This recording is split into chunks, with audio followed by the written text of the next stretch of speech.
Freedom of the press. I think every country at one time or another has stood up and yelled freedom of the press so everybody gets to know what's going on, and it won't be manipulated messages. It'll be freedom because it's coming from the press.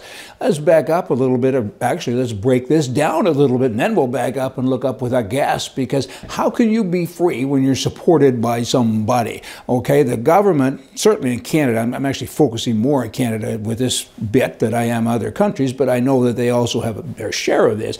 In Canada, every newspaper is funded by the government.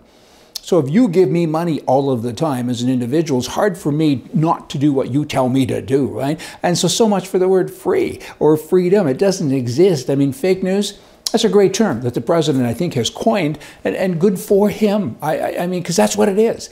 It ain't free. I mean, when you have corporate welfare going on, particularly targeting the press, and in Canada, again, back to that example, I mean, even there are newspapers called the Free Press. Really?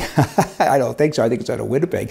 There's a National Post, a Globe and Mail. These guys live with government money. What is government money? It's a taxpayer money. Comes from the people to hear fake news.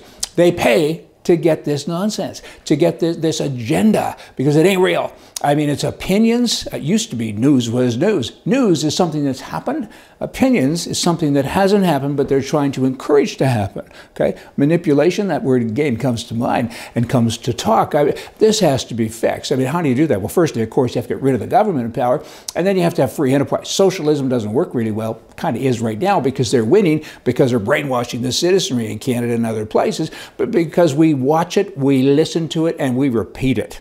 And it's bad stuff, because these guys are fake. They take the money from the taxpayer, and then they come up with stuff that they want to tell you to make sure that you become one of them, which is a left-wing commie goof.